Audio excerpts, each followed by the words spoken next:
We all know by now that Putin only has one real tactic when it comes to deploying his soldiers at Ukrainian positions. Send them in human waves and hope that the sheer scale of Russia's manpower advantage will be enough to wear Ukraine down. It's a tactic that worked somewhat throughout 2024, with Russia managing to make some gains in the Donetsk region that Putin targeted. Russia claims to have already annexed the region, when the reality is that it only managed to gain some 1,609 square miles of Ukrainian territory throughout the past year. Still, at least there are gains. The problem for Putin and Russia as a whole is that these gains are coming at a massive cost to Russia's manpower. Putin's meat grinder is putting the screws to his own people, along with the many mercenaries Putin has hired into his country's military, and Russia can't sustain this volume of deaths for much longer. That's especially the case now that we have a shocking statistic showing us just how many Russians have died on the Ukrainian battlefield since Putin started his special military operation. In this video, we dive into that new statistic, explain what it means in the context of Russia's ever-growing casualty rate, and explore some of the impacts that such a massive scale of death is going to have on Russia now and in the future. We start with the statistic: 220,000 Russians have died in Ukraine. That's according to a January 10th Newsweek report, which claims that multiple sources have come together to estimate that 220,000 is the true number of Russian deaths in Ukraine. Note that we said deaths, not casualties. Casualty figures cover injuries and Russians who've been taken prisoner, and we'll cover those in a moment, whereas death figures are precisely what they sound like. Russia now has 220,000 fewer soldiers and mercenaries than it did at the start of Putin's war. Newsweek says the statistic comes as a result of analysis conducted jointly by the BBC Russian service, Mediazona, which is one of the few Russian media outlets that isn't state-owned, and a team of volunteers. Collectively, that group has managed to obtain the names of at least 88,000 Russian soldiers who've died in Ukraine, extrapolating from there to create the 220,000 estimate based on the likelihood that the 88,000 identified dead Russians only account for a portion of the actual total. So how did the BBC and Mediazona arrive at their figures? The two organizations combined to conduct a count on confirmed Russian deaths in Ukraine from several open sources. Importantly, these sources didn't include deaths experienced in units of the Donetsk People's Republic and the Luhansk People's Republic, both Russia-supporting factions inside Ukraine. Units from those groups serve in the Russian army, so they could technically be considered Russian deaths, but they're also primarily filled with Russian Ukrainians who want to see their slice of the country handed over to Putin. Both groups are located in eastern Ukraine and aren't internationally recognized as paramilitary forces, which is why the BBC and Mediazona didn't include them in figures they collated. Of the 88,000 confirmed Russian dead, Mediazona says that around 6,000 were members of the most elite Russian forces. These include Air Force pilots, Marines, and paratroopers, alongside a relatively small number of members of the Spetsnaz GRU special forces. Members of the latter group provided Russia with foreign military intelligence, meaning they were likely in Ukraine for spying purposes or to conduct small-scale operations. The BBC and Mediazona even broke down those 6,000 by their role. Russia has lost 267 military pilots, 5,800 members of GRU, a massive 1,685 of its Marines, and around 4,000 of its paratroopers. Heavy casualties, considering these are Russia's elite. Finally, Mediazona says that 2024 has been the deadliest year for Russian soldiers in the Ukraine war, likely because of Putin's push to take as much of the Donetsk region as possible, especially during the latter half of the year. Remember that these 88,000 deaths come from open sources and are confirmed kills. Mediazona and the BBC believe there are at least double that number of Russians who have died on the Ukrainian battlefield without any record being made of their demises. And it gets worse for Putin. This news of 220,000 Russian deaths comes on the back of announcements that Russia has a massive casualty rate in Ukraine. Adding injuries and captures to the 220,000 deaths brings Russia's total casualty figures for Putin's special military operation up to 804,930 per the Defense of Ukraine Twitter or X account on January 10th. On the day those figures were posted, Russia had also lost 1,830 soldiers to the brave Ukrainian defense, demonstrating that it's unlikely that the scale of Russian death will slow down as we continue in 2025. If anything, it's going to speed up as Putin pushes to take more of Donetsk ahead of proposed peace talks to be mediated by President Donald Trump. Building on Mediazona's claim that 2024 was Russia's worst year of the war for battlefield deaths, the Kyiv Independent also notes it was Russia's worst year for overall casualties. It quotes Ukraine's commander-in-chief Oleksandr Syrsky as saying that Russia experienced 427,000 deaths, injuries, captures, and soldiers simply going missing, with the rate of loss accelerating as the year progressed, again because of Putin's renewed focus on Donetsk. The outlet also provided interesting figures for context. December 19th saw Russia break its own record for casualties in Ukraine, with 2,200 of its soldiers dying or being injured. As we saw from the Defense of Ukraine X account, it's still losing numbers in the regions of the high thousands right now, with Russia seeming to have grown accustomed to a daily casualty rate of between 1,500 and 2,000. Those aren't good numbers for a country that's already struggling to maintain its manpower advantage. Coming back to deaths, the United Kingdom had 383,600 military deaths for the entirety of the 6 years it fought in World War II. If Russia's death rate continues at its current pace, it will have hit 440,000 military deaths in Ukraine after 6 years, showing that Putin's tactics haven't really evolved from those seen over 80 years ago. Throw equipment losses into that mix, Russia has lost 9,741 tanks, nearly 22,000 artillery systems, and over 20,000 armored vehicles as of January 10th, and you get a clear picture. Russia may be making small advancements in Ukraine, but it's losing hundreds of thousands of soldiers and tons of its most valuable military equipment to do so. Putin is actively weakening Russia as a global military power, just so he can keep pushing with his special military operation. So what does Russia have to say about all of this? Not a lot, as it turns out. As per usual for the Kremlin, it refused to respond to Newsweek for comment on the 220,000 Russian deaths. Putin appears to be hoping to sweep the number under the rug. That's par for the course for the Kremlin. It hasn't released any Russian casualty figures because doing so would dent Putin's image as a strongman in Russian politics. How can you convince your people that you've built the world's strongest military while also telling them that 220,000 of their country people have died in an invasion that was only meant to last for 5 days? You don't, if you're Putin. We can't even say that Russia claims the figure to be much lower, though it would clearly like the world to believe so because it simply won't comment. But it's quick to point out its version of Ukraine's casualty rate. On December 8th, Ukrainian President Volodymyr Zelensky took the unprecedented step of announcing Ukraine's death and casualty rates. Zelensky says that Ukraine has 43,000 dead soldiers, around a fifth of the Russian dead according to the BBC and Mediazona figures, and 370,000 wounded. Ukraine's president was also quick to point out that around 50% of Ukraine's wounded have returned to the battlefield, placing the true rate of those injured to the point they can no longer participate in the war down to 185,000.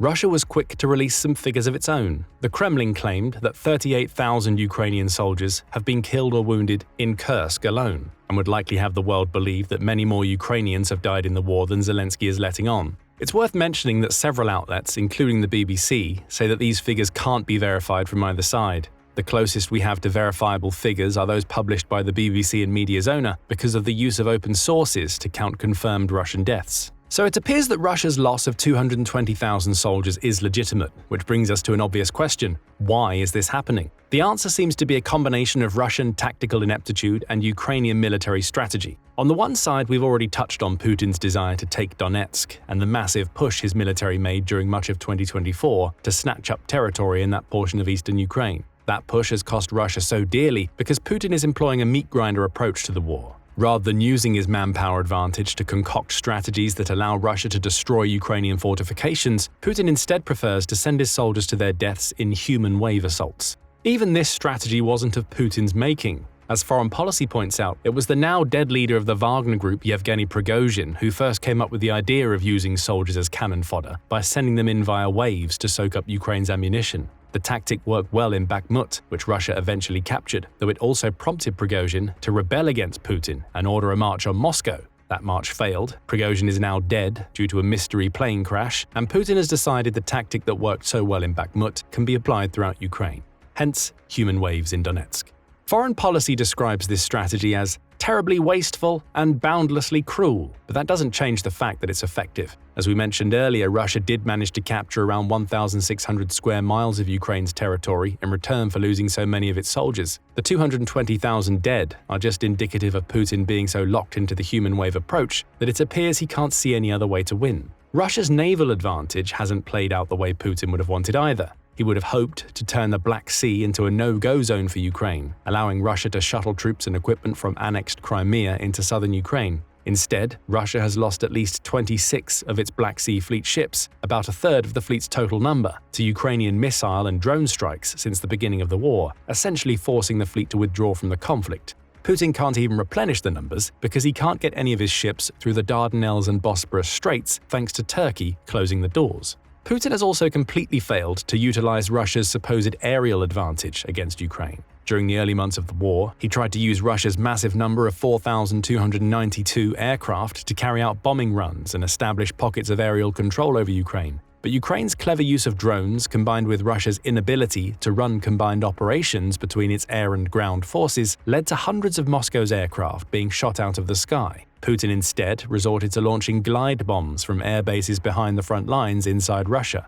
Those bombs are devastating Ukrainian cities, but even they might become a less effective tactic now that Ukraine is allowed to use the long-range missiles it's received from the United States and its allies to attack the bases from which those bombs are launched. All of that has left Russia to rely on its human wave assaults, combined with occasional drone and missile strikes. Ukraine has taken advantage of this tactical misstep to rack up Russian kills on the battlefield. We see that already in its impressive use of drones. As Rand points out, Ukraine has pioneered the use of sea drones to sink ships in the Black Sea. It's also using aerial drones, capable of evading air defense systems, to strike at the heart of the Russian oil refining sector, a point we'll come back to in a bit. Ukraine has mastered the art of irregular warfare through its fight with Russia, coming up with ever more creative ways to damage Putin's infrastructure and make Russia's soldiers even more vulnerable to attacks. Add support from the West in the form of modern weapons that are often superior to what Russia can field, albeit in lower numbers, and Ukraine is well positioned to tackle the human waves Putin keeps sending at its positions.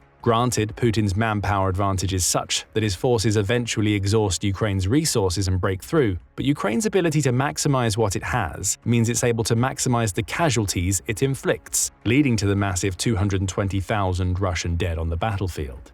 We just touched on Ukraine's strikes on oil refineries. Don't underestimate how impactful they are in relation to Russia's massive death rate. Throughout 2024, Ukraine carried out multiple attacks on Russian oil refineries, which are facilities designed to convert crude oil into usable fuel products such as diesel and gasoline. The Tuapse oil refinery was a target in January 2024, with the plant having its oil processing operations halted due to a fire caused by a Ukrainian strike. That cut Russia's access to its own oil products by 240,000 barrels per day. February saw a similar strike at the Ilsky refinery, costing Russia 132,000 barrels per day, with March bringing attacks on the Norsy and Ryazan refineries. More followed in 2024, with Ukraine showing that it intends to maintain this strategy throughout 2025, with its strike on the Tanaco refinery in the Russian Republic of Tatarstan. That facility has a refining capacity of over 16 million tons of oil per year, with Ukraine's head of its Center of Countering Disinformation, Andriy Kovalenko, claiming it plays a key role in keeping Russia's troops supplied with fuel.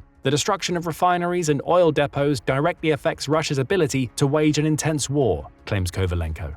What does this have to do with Russia's 220,000 deaths? Every strike against a refinery limits the amount of diesel, gasoline, and even aircraft fuel that Russia can create. The knock-on effect is that less of this fuel makes it to the front lines of the war, rendering many of Russia's mechanized units, such as tanks and armored vehicles, unusable. But Putin refuses to slow down his push for Donetsk. The human wave assaults upon which he relies are increasingly being carried out on foot, making it even easier for Ukraine to pick off the invading Russian soldiers. Less protection equates to more deaths on the battlefield, which is why we're likely to see the 220,000 figure we already have increase dramatically if the war carries on throughout the rest of 2025. So we see that a combination of Russia's tactical ineptitude and Ukraine's ability to take advantage of Russia's failures has led to 220,000 deaths and counting. Our next question is simple. Why does this massive death rate matter to Russia? After all, you could argue that everything is going according to Putin's poorly laid plans. Yes, his military is losing soldiers by the hundreds of thousands, be that to death or some other form of casualty. But it's gaining ground in Donetsk and delivering more leverage to Putin should Trump force through peace talks. Why would Putin want to change a somewhat working formula? Perception is one of the problems Russia now faces thanks to these 220,000 deaths. Before Putin launched his special military operation, Russia was regarded as one of the most powerful military nations on the planet. It still holds a strong position in that regard, but the perception of Russia's lethality has been dented by its massive losses and seeming ineptitude in Ukraine. The fear that Moscow conjured in the past seems to be dissipating. We see that in the crossing of so many of the red lines that Putin put in place before and during his invasion. He threatened the West should Sweden and Finland join NATO. They both did anyway. He claimed that allowing Ukraine to use Western-made long-range missiles against Russian targets would force a response from Moscow. The US and UK allowed their missiles to be used, and a Russian counter doesn't seem forthcoming. Russia is still a dangerous enemy to any nation that it faces, but Ukraine inflicting so many deaths on its military has weakened Russia in terms of the West's perception of its military acumen, even if Russia still has vast manpower and a lot of equipment, at least for now. Another problem arising from these 220,000 deaths is that Russia is struggling to fill the manpower gaps created. It's coming up with solutions for now. Over 12,000 North Korean soldiers are currently fighting for Russia in the Kursk Oblast thanks to a collective defense treaty that Putin signed with North Korean President Kim Jong-un in the summer of 2024. Russia has also recruited thousands of mercenaries to fight for pay during the war, including hundreds of Yemeni fighters who are far from being Russian citizens. But when it comes to at-home recruitment, Moscow is faltering. As the conversation points out, Russia struggled to find people to sign up for its military even during peacetime. Service was seen as a trap for the poor and disadvantaged, with the constant stream of deaths in Ukraine only enhancing that perception. There aren't many Russians who are willing to sign up to Putin's fight voluntarily, and Russia's leader wants to avoid a second round of conscription because of the negative public sentiment it would create. But he also needs more people to replace the 220,000 dead soldiers. That leaves Putin relying on outside sources for his soldiers, which in turn further weakens Russia's military. For now, he's maintaining Russia's manpower advantage, but he's doing it using fresh recruits who have no experience, mercenaries who don't understand how the Russian war machine works, and even North Korean soldiers who don't speak Russian and have minimal understanding of modern warfare. In contrast, many of the 220,000 dead, and likely a huge number of Russia's casualties, would have been far more experienced soldiers. This massive churn rate ultimately leads to Russia being less capable of coordinating assaults, perhaps giving us a reason as to why Putin and his military commanders rely so heavily on human waves. It can't trust the majority of its soldiers to serve as anything but cannon fodder. And it's not just issues during the war that losing 220,000 of its soldiers will create for Russia. The future looks bleak for Putin's people. Russia is struggling with the joint issues of a low birth rate, which the Kremlin has described as catastrophic for the future of the nation, and high mortality rates and low life expectancy among its men. The Ukraine war has obviously made the latter issue worse, but it's a problem that's existed since the 1970s, according to the independent Russian demographer Alexei Raksha. He points out that Russia's death rate among males would likely be between 1.84 and 1.85 million in 2024, an increase of 80,000 on the 2023 numbers. But the war is not the main reason why the death toll is growing by about 5% in 2024, he says. I assume that it's probably also the consequence of alcoholism. Henry Wendt Chair in Political Economy at the American Enterprise Institute, Nicholas Eberstadt, adds to this point. Life expectancy for young men is on par with a fourth world country, he says when speaking of Russia. Life expectancy at age 15 for a Russian man right before the pandemic was about the same as his counterpart in Haiti. It seems Russian men have been turning increasingly to the bottle to deal with Putin's policies, and when you combine that internal strife with what's happening in Ukraine, you end up with fewer men, leading to even lower birth rates in the future. Russia cannot sustain this volume of losses for much longer. It's already dealing with a demographic time bomb, so losing 220,000 soldiers, predominantly men, on the Ukrainian battlefield only spells bad news for the country's future, both population-wise and in terms of its ability to recover from the economic shocks that Putin's war have created. So losing 220,000 soldiers in Ukraine isn't just devastating to Russia from a military perspective. It adds to an already existing population problem that may spell Russia's doom in the future. But what do you think about 220,000 Russian soldiers dying in Ukraine? Share your thoughts in the comments, and thank you for watching the video. Now go and check out Putin Finished as Russian losses in Ukraine skyrocket, or click this other video instead.